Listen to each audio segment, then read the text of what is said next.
உங்கள் மனதிலையும் இயக்குனரோட மனதிலையும் ஃபஸ்ட்டுலேருந்தே மாதவன் தான் இருந்தாரா இல்லை வேறு யாராவது வச்சுருந்தீங்களா? அப்படி யாரையும் மனசில் வச்சு நாங்கள் எழுதலை. இப்படிப்பட்ட ஒரு மனிதரோட லைஃப்பை திரைமொழியில் மாற்றணும் அப்படின்னா அதுக்கு என்ன மாதிரி திரைக்கதை பண்ணலாம் அப்படிங்கிற ஒரு இதுதான். வழக்கமான பயோபிக்குக்கான இலக்கணங்களுக்குள்ளே உட்பட்டும் நாங்கள் எழுதலை. பல விஷயங்கள் இருக்குது. இதில் எதை விட்டுட்டு எதை வச்சு கதையை கொண்டு போகணும் அப்படிங்கிற ஒரு சவால் தான் இருந்தது எங்களுக்கு. இதெல்லாம் உண்மையா இல்லை கற்பனையா அப்படின்னு சந்தேகத்தோடு இருக்கும்.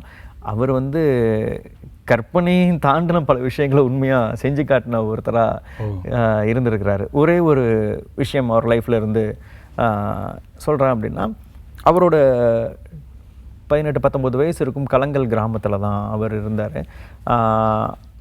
அவருக்கு எப்போவுமே அவர் ஊரில் ஒரு வெள்ளைக்காரத்துறை லங்காஷயர் அப்படிங்கிற ஒருத்தர் மோட்டார் சைக்கிளில் வருவார். அந்த மோட்டார் சைக்கிளில் அவருக்கு ரொம்ப ஆசை. எந்த வருஷம் இது? இது 1910 அந்த சமயத்தில் சொல்லலாம். அந்த மோட்டார் சைக்கிள் மேலே அவருக்கு ஆசை. ஒரு சமயம் அந்த வெள்ளைக்கார துறையிட்டே போய் இந்த மோட்டார் சைக்கிள் எனக்கு விலைக்கு தருவீங்களா அப்படின்னு கேட்குறாரு. உனக்கு இதெல்லாம் இதை பற்றி தெரியுமா? இதனால் எனக்கு தெரியும், நான் கற்றுக்குவேன் அப்படிங்கிற மாதிரி சொல்லி கேட்குறாரு. 400 ரூபா விலை சொல்கிறார் அவர். ஜிடி நாயுடு அந்த பணத்தை சேகரித்து வச்சுருந்துருக்கிறார், சேர்த்து வச்சுருக்கிறார் சேமிப்பில். அது கொடுக்கணும்னு நினைக்கிறாரு. அது வேறு செலவுகள் ஆயிருந்தும் வச்சுக்கோங்களேன். அப்போது இந்த மோட்டார் சைக்கிளை வாங்கணும் அப்படிங்கிறதுக்காகவே கலங்கல்லேருந்து கோயம்புத்தூருக்கு கிளம்பி போய் ஒரு ஹோட்டலில் சர்வராக வேலைக்கு சேர்றாரு. மாதம் 3 ரூபாய் சம்பளம்.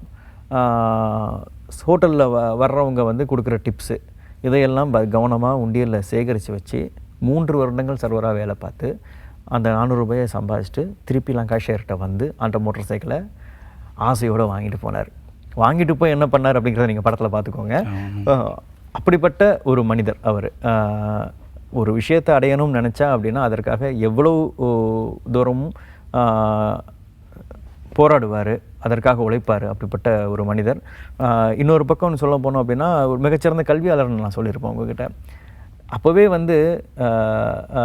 என்ன பண்ணாருன்னா அப்படின்னா ஆர்ட்ஸ் காலேஜெலாம் அடிச்சு சொல்லிடணும் அப்படின்னு பேசினாங்க. ஏன்னா அவரோட விஷன் என்னவா இருந்தது அப்படின்னா, இன்ஜினியரிங் படிப்பையன் 4 வருடம் 5 வருடம்னு சொல்லி வீணாக்குறீங்க, மாணவர்களோட நேரத்தை வீணடிக்கிறீங்க,